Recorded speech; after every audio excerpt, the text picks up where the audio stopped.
जादूपुर नाम के एक गांव में चन्नी नाम का एक लड़का रहता है। चन्नी को दिन में सपने देखने का शौक है, वो भी जादुई सपने। दुनिया को इंसाफ के रखवाले की जरूरत है, वो इंसाफ का रखवाला मैं। एक दिन मैं इस दुनिया को बचा लूंगा, उसके बाद सारी दुनिया सिर्फ मेरा ही नाम लेगी। लेकिन मैं इस दुनिया को बचाऊंगा किससे? इन्हें बचने से पहले किसी मुसीबत में पड़ना जरूरी है। तब तक मुझे अपनी शक्तियों को छुपाकर रखना होगा इस मासूम दुनिया से। ऐसा नमूना है मिस्टर चन्नी।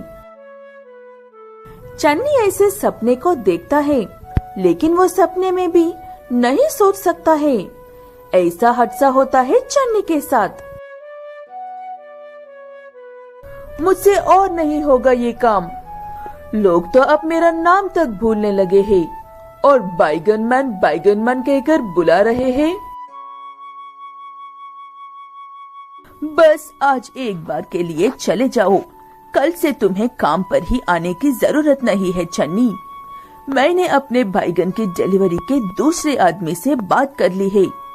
इस बार तुम्हारी नौकरी कंफर्म चली गई है।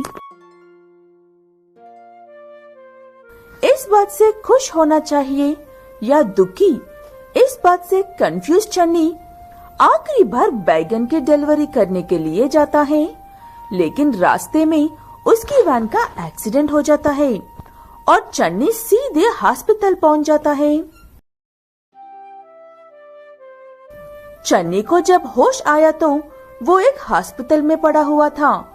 उसके हाथ पैर में पट्टी बांधी हुई थी और उसके शरीर का रंग बैगन के रंग का हो गया था।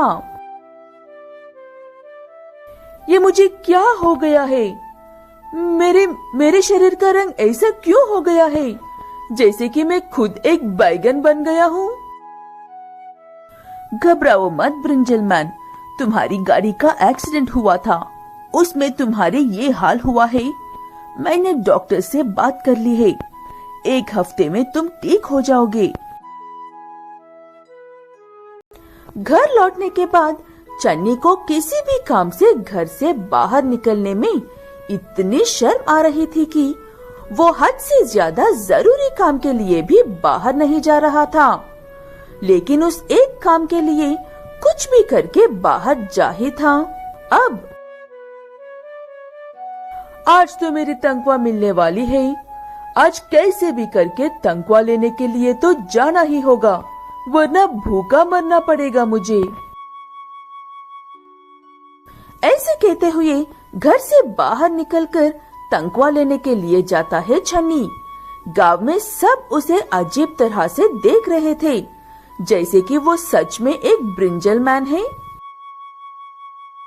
बड़े तो सिर्फ अजीब नजरों से देखते हैं, लेकिन बच्चे देखकर खूब हंसने लगते हैं और चन्नी का मजाक भी उड़ाते हैं। ओए ब्रिंजल मैन, तुम्हारे ब्रिंजल कहाँ से निकलते हैं? क्या तुम तानोस हो या उसके भाई? भाग जाओ यहाँ से शैतान बच्चों, वरना मार मार कर अंतरिक्ष में फेंक दूंगा। निकलो यहाँ से, क्या देख रहे हो? मैं ब्रिंजल मैन हूँ, बहुत ही खतरनाक हूँ।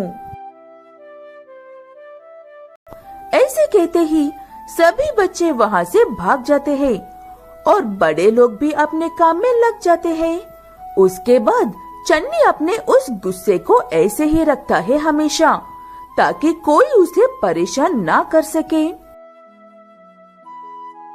चन्नी हमेशा के लिए एक गुस्से वाला खड़ूस ब्रिंजल मैन बन जाता है। जादपुर नाम के एक गांव में निर्मल नाम का एक मंत्र पढ़ने वाला रहता था। निर्मल एक ढोंगी है और पैसे कमाने के लिए हर संभव कोशिश करता रहता है, लोगों को बेवकूफ बनाकर।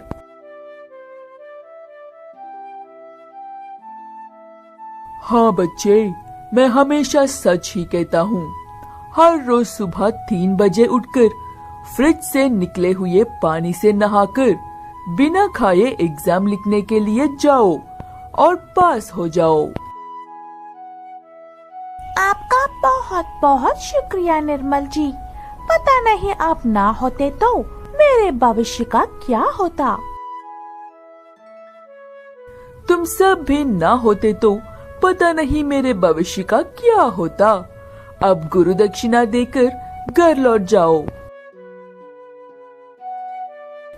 वो लड़का उतनी सुबह सुबह फ्रिज में रखे पानी से नहाने के बाद इतना बीमार हो जाता है कि सुबह एग्जाम के लिए जा ही नहीं पाता है।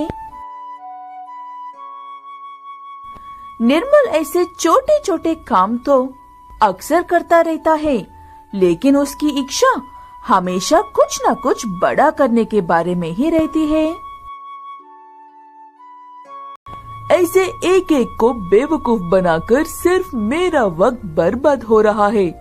अब इस पूरे गांव को एक साथ बेवकूफ बनाने का वक्त आ गया है। ऐसे कहते हुए निर्मल सारे गांव वालों को ये कहता है कि गांव पर एक बहुत बड़ी मुसीबत आने वाली है और उस मुसीबत से बचने के लिए उन्हें गांव के एक पुराने पेड़ से एक गाय की शादी करनी होगी और उस शादी में गांव वालों को उनकी संपत्ति में से एक बड़ा हिस्सा गाय और पेड़ के जोड़े को देना होगा। मैं भी यकीन नहीं करना चाहती हूँ, लेकिन क्या करूँ? मेरे बेवकूफ पति उस निर्मल को बहुत मानते हैं, इसलिए मैं कुछ नहीं कर पा रही हूँ। सही कह रही हो, वो निर्मल दिखने में ही एक नंबर का ढोंगी लगता है। पता नहीं लोग उस पर कैसे विश्वास कर रहे हैं। ऐसे वो आदमी उस निर्मल पर चाहे कितना भी विश्वास क्यों ना कर ले, लेकिन महिलाओं को निर्मल पर हमेशा से ही शक रहता है। ऐसे सारी तैयारियों के साथ पेड़ और गाय की शादी होती है। उसके बाद एक एक करके सभी लोग उनकी संपत्ति का कुछ हिस्सा वहाँ पर रख देते हैं।